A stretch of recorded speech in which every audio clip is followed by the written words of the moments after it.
അടിച്ചു പൊളിച്ചു തിമിർത്തു കൊള്ളാം. ഇന്നൊരു നല്ല ദിവസം തന്നെയാണ്. മേഡത്തിന്റെ മോതിരം ശരിയാക്കിയതിനു ശേഷം നമുക്ക് ഇവിടെ എവിടെയെങ്കിലും കറങ്ങാൻ പോയാലോ? ആ മോതിരം നിന്റെ കയ്യിലുണ്ടല്ലോ അല്ലേ? ഉണ്ട് കൊച്ചളിയാ, ഇതാ കണ്ടോ?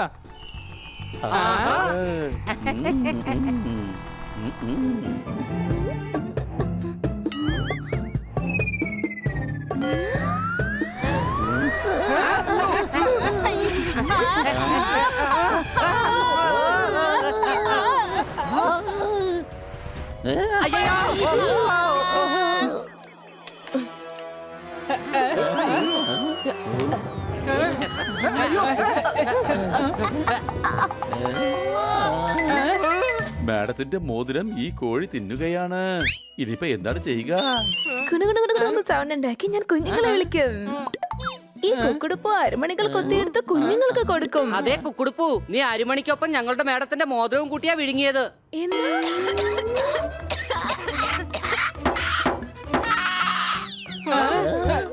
പ്ലീസ് എന്തെങ്കിലും ചെയ്ത് എന്റെ വയറ്റിൽ നിന്ന് മോതിരം എടുക്ക്.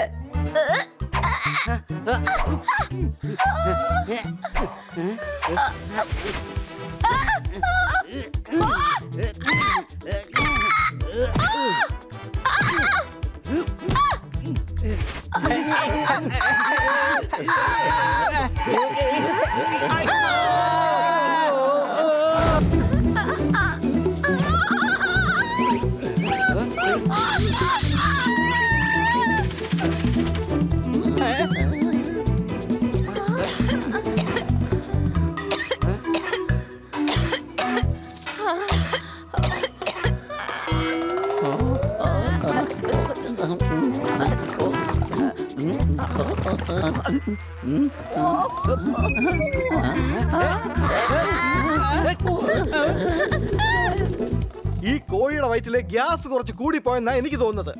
ഇപ്പൊ ശരിയാക്കി തരാം.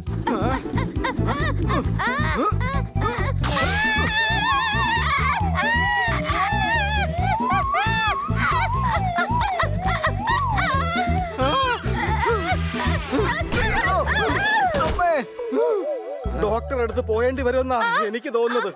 എനിക്കും അതാ തോന്നുന്നേ. വാ കുക്കുടുപ്പി. എടാ, ഞാൻ എന്റെ കാര്യമാടാ പറഞ്ഞത്. ഈ കോഴി വന്ന് എന്റെ ദേഹത്ത് വീണപ്പോ എന്റെ എല്ലാം ഒടിഞ്ഞെന്നാ എനിക്ക് തോന്നുന്നത്. സംശയമുണ്ടോ? സൗണ്ട് ഉണ്ടാക്കി ഞാൻ ഒച്ച വെക്കും. എല്ലാ ഡോക്ടേഴ്സും ഇഞ്ചക്ഷൻ എടുക്കും. ഞാൻ വരുന്നില്ല ഒരു ഡോക്ടേഴ്സിന്റെ അടുത്തേക്കും. നാളെ രാവിലെ ഞാൻ ഫൂ ഫൂ എന്ന് പറഞ്ഞ് യോഗ ചെയ്യും. അപ്പൊ ആ മോതിരം തന്നെ പുറത്തു വന്നോളും. അപ്പൊ നിങ്ങൾ കൊണ്ടുപോയിക്കോ. ടപ് ടപ് ശബ്ദമുണ്ടാക്കി വേഗം പൊക്കോ.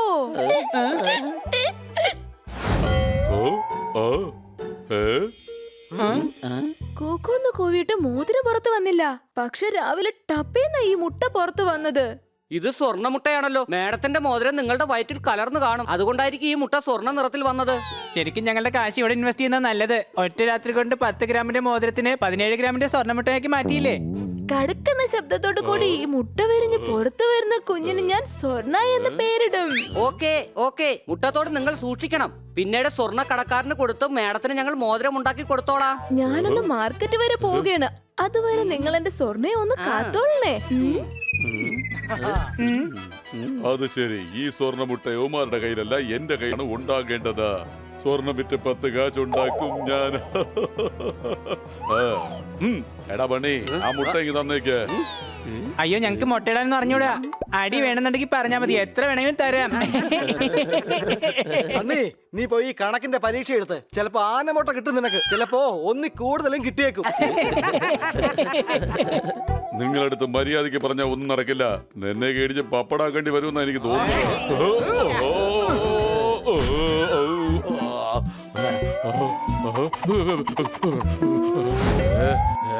അതെയോ? എന്നാ ഇത് പിടിച്ചോ. ബണ്ണിക്ക് കൊടുക്കേണ്ടതൊക്കെ കൊടുത്തു കഴിഞ്ഞു. ഇനി മര്യാദയ്ക്ക് മുട്ട എന്റെ കയ്യിലേക്ക് തന്നേക്ക്. പോപ്പട്ടെ, നീ പേടിക്കണ്ട. ഇത് തീർച്ചയായിട്ടും ബണ്ണിയുടെ എന്തെങ്കിലും ഐഡിയ ആയിരിക്കും.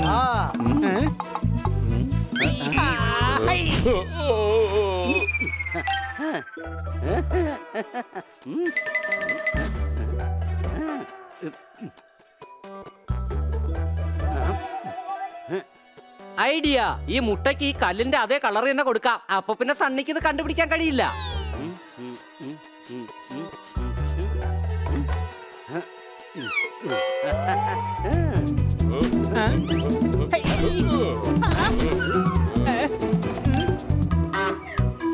ആഹാ കൊള്ളാലോ. ഈ കല്ല് കണ്ടിട്ട് ഏകദേശം മുട്ടയുടെ പോലെ തന്നെ ഇരിപ്പുണ്ട്. ഈ കല്ലിന് ഏതായാലും മഞ്ഞ പെയിന്റ് അടിച്ച് സ്വർണ്ണമുട്ടയുടെ പോലെ ആക്കി മാറ്റാം. എന്നിട്ട് ആ സണ്ണിക്ക് എടുത്ത് കൊടുക്കാം.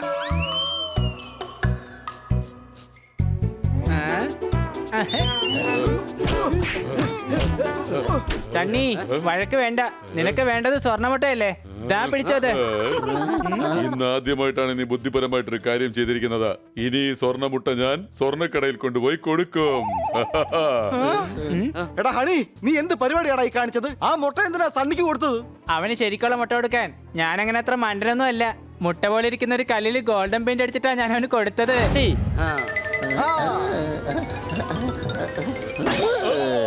മര്യാദക്ക് പണ്ട മുട്ട തിരിച്ചു തന്നേക്ക്. നിനക്ക് മുട്ടയല്ലടാ, നല്ല തട്ട് തരാൻ ഞാൻ. നിക്കടാ അവിടെ.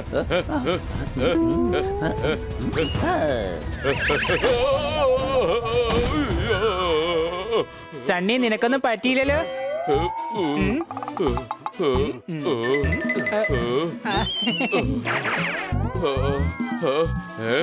എന്നെ പേടിച്ച് ഓടി ഒളിച്ചെന്നാ തോന്നുന്നത്.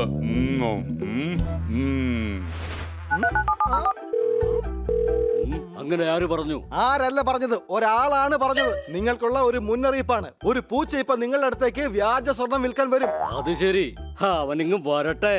പാട്ടിയെ അടിച്ചു ഓടിക്കുന്നത് പോലെ അടിച്ചു ഓടിക്കും, വരട്ടെ.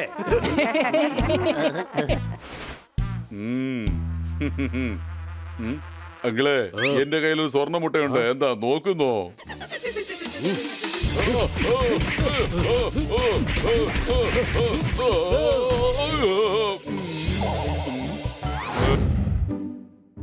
ഈ കളറിന് പറ്റിയ സ്ഥലം ഇവിടെ തന്നെയാണ്.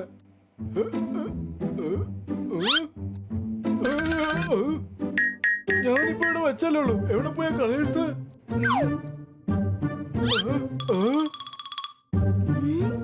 ഒരു കഴുതയാണെന്ന് വിചാരിച്ച് നീ എന്റെ കോവർ കഴുത ആക്കുവാണോ? എല്ലാ കഴുതകളും കഴുതകളാണെന്നല്ല. എന്റെ കളർ വേഗം തിരിച്ചതാ. ആഹാ, ചേട്ടനൊരു തമാശക്കാരൻ തന്നെ. 1 2 3 കലപില പാടി പടയെന്ന് ചാടും. ഞാനൊരു ചെറു സിംഗർ.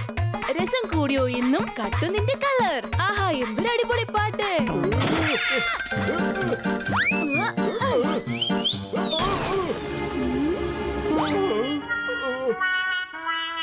ഏഹേ, ചാട്ടൻ ചാടി പലവിധ മൂടി പാഞ്ഞു ഞാൻ മേലെ. കഴുതയുടെ മുഖത്ത് കളറും വീണേ കണ്ടു ഞാൻ കണ്ണാലെ. ആഹാ, അടിപൊളി അടിപൊളി അടിപൊളി. എന്റെ വീടിന്റെ കളറ്, എന്റെ ശരീരത്തിനുള്ള കളറ്, പിന്നെ എന്റെ മേക്കപ്പിനുള്ളത് എല്ലാ കളറും തീർന്നു പോയായിരുന്നു. അതുകൊണ്ടാ കളർ എടുക്കാൻ വന്നത്. പക്ഷെ ഞാൻ എന്തെങ്കിലും എടുത്താൽ തിരിച്ചു കൊടുക്കാറുണ്ട്. ഞാൻ എത്ര കളർ എടുത്താലും അതിനനുസരിച്ച് ഡാൻസ് കളിച്ചിട്ടേ പോവാറുള്ളൂ. എങ്ങനെയുണ്ട് എന്റെ ഡാൻസ്? കാശ് തരുന്നതിന് ഓരോ ഡാൻസോ? മര്യാദക്ക് പോയി ATM പൈസ എടുത്തിട്ടോ. അല്ലെങ്കിൽ ഇതിനെല്ലാം കൂടി ചേർത്ത് കൈകൊണ്ടൊരു ഡാൻസ് ഞാൻ നിനക്ക് അങ്ങോട്ട് തരട്ടെ. ഇതാ പിടിച്ചോ. അല്ല ചേട്ടാ, ഇതെന്താണ്? നല്ല അടിപൊളി അടി. സോർദാറെ, ഒരു ചോദ്യം ചോദിക്കട്ടെ ഞാൻ? വേഗം ചോദിക്കേ. നീ എന്ന് മുതലാ പെയിന്റിംഗ് തുടങ്ങിയത്? നമ്മള് സോർദാറിന്റെ പെയിന്റിങ്ങിന് വേണ്ടിയല്ല, മേഡത്തിന്റെ പെയിന്റിങ്ങിന് വേണ്ടിട്ടാ കളറും കൊണ്ട് പോകുന്നത്. സംശയമുണ്ടോ? ഓക്കേ ബണ്ണി, ഞാനൊരു ചോദ്യം ചോദിക്കട്ടെ? ചോദിക്ക്. ഇതേ ചോദ്യമായിരുന്നു. നീ ഉത്തരം തന്നു. ഇതിന് പകരമായിട്ട് നിങ്ങൾ എപ്പോ എന്ത് ചോദ്യം ചോദിച്ചാലും ഞാൻ അതിന്റെ ഉത്തരം ഒട്ടും വൈകാതെ തന്നെ തിരിച്ചു പറയും. എന്നാ ഞാൻ ചോദിക്കാം, നീ പറ. 125ഉം 55ഉം കൂട്ടിയ ശേഷം ആദ്യം 25 കുറച്ചാൽ എത്ര കിട്ടും? നീ ഒന്ന് പറഞ്ഞേ. 5. തെറ്റായ ഉത്തരം. തെറ്റാണെങ്കിൽ ഉത്തരം ശരിയാ. ഉത്തരം ഞാൻ ഏതായാലും പെട്ടെന്ന് പറഞ്ഞില്ലേ? ഓ, എനിക്ക് മനസ്സിലാവുന്നേ ഇല്ല. നമുക്ക് തമാശയായിട്ട് പോലും പറയാൻ പറ്റാത്ത കാര്യം ഇവൻ എങ്ങനെയാ ഇത്ര സീരിയസ് ആയിട്ട് പറയുന്നത്?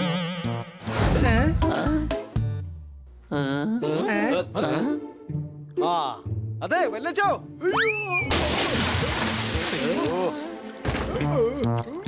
വെല്ലിച്ചന്റെ വീട്ടിൽ ഒരുപാട് സമോസയുണ്ടെന്ന് തോന്നുന്നേ. അതുകൊണ്ടായിരിക്കും അല്ലേ ഇത്രയും സോസും കൊണ്ട് പോകുന്നത്. എടാ കഴുതേ, ഇത് സോസ് അല്ല, ചുവന്ന പെയിന്റിന്റെ ബോക്സ് ആയിരുന്നു. കൊല്ലുന്നേ കൊല്ലുന്നേ, ഞാൻ ഇതൊക്കെ കേൾക്കേണ്ടതാ. എന്നെ കൊല്ല്. കച്ചവടം മോശമല്ല.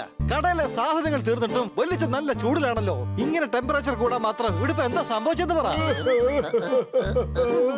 ഈ കട കസ്റ്റമർ ആയിട്ടല്ല, ഒരു ഓന്ത് വന്നാണ് ഇങ്ങനെ കാലിയാക്കിയത്. ആ ഓന്ത് എല്ലാ കളറും മോഷ്ടിച്ചോണ്ട് പോയി. എന്താ? ഞാൻ ശബ്ദം എടുത്തിരിക്കണ, അതായത് ഞാൻ ശബ്ദം എടുത്തിരിക്കുകയാണ്. ആ ഓന്ത് പിടിക്കപ്പെടുന്നത് വരെ ഞാൻ എന്നെ സ്വയം തല്ലിക്കൊണ്ടിരിക്കും. അയ്യോ വെല്ലിച്ച, ഇങ്ങനെ വെറുതെ സ്വയം തല്ലാതെ. ഞങ്ങൾ വലിയച്ഛനെ സഹായിക്കാം.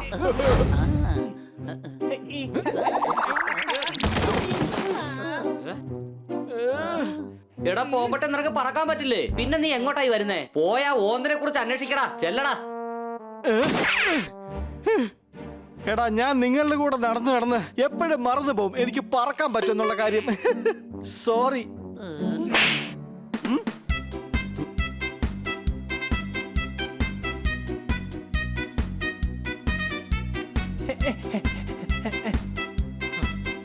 ഇവിടെ ഉണ്ട്. അയ്യോ. നിങ്ങളെല്ലാവരും വലിയ ആനമണ്ടന്മാര് തന്നെ. ഇങ്ങനെ അന്വേഷിച്ചു വരുമെന്ന് അറിയാമായിരുന്നു. അതുകൊണ്ടാണ് ഞാൻ മനഃപൂർവ്വം കാൽപ്പാടുണ്ടാക്കിയിട്ടത്. പറ്റിച്ചില്ലേ ഞാൻ എല്ലാരും? എങ്ങനെയുണ്ട് എന്റെ ബുദ്ധി?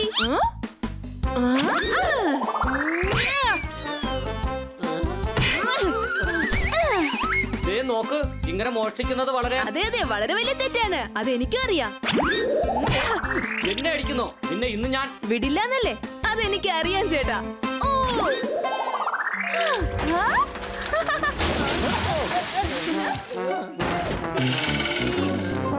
വേഗം പിടിക്കാ ഓന്തിനെ. ആ ഓന്ത് ഇവിടെ എവിടെയെങ്കിലും തന്നെ കാണും. ഇവിടെ ഇരുന്ന ഐസ്ക്രീമിന്റെ കളറെല്ലാം അവള് കുടിച്ചു. എല്ലാം കുടിച്ചിട്ടില്ല. ദാ നോക്കിയേ, ആ കൊച്ചിന്റെ ഐസ്ക്രീമിൽ കുറച്ചും കൂടി നിറം ബാക്കിയുണ്ട്.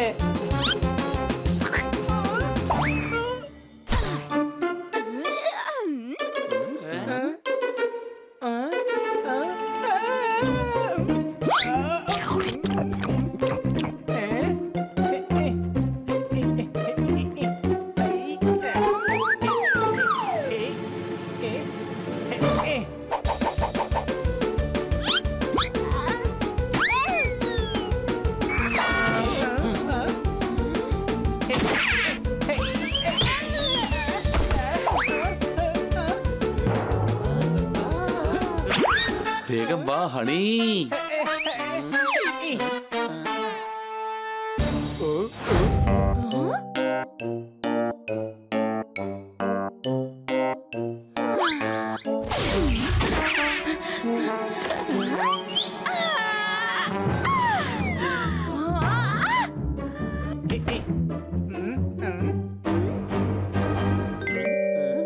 കളറ് മോഷ്ടിക്കാൻ നീ ഇവിടെ എത്തിയോ?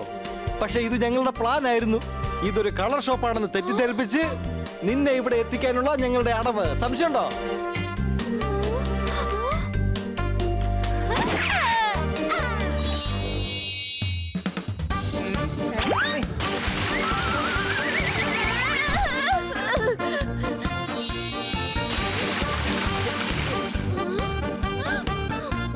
ഐഡിയ.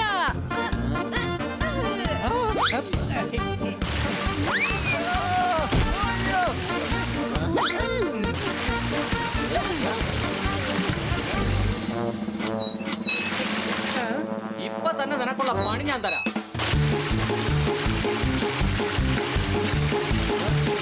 ഇനി ആ ഓത്തിന്റെ നിറം മാറി രക്ഷപ്പെടാൻ സാധിക്കില്ല.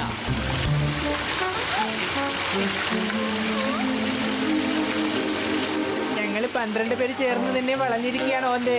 12ഓ? അതെ, എന്റെ കൂടെ 3, പിന്നെ ബണ്ണിയുടെ കൂടെ 3, പോപ്പറ്റിന്റെ കൂടെ 3, പിന്നെ സോർദാറിന്റെ കൂടെ 3. അപ്പൊ ടോട്ടൽ 12 ആയില്ലേ? നീ ജയിലിൽ പോകുമ്പോ അവിടെ വെച്ച് മാത്സ് പഠിക്കുന്നത് നല്ലതാണ്.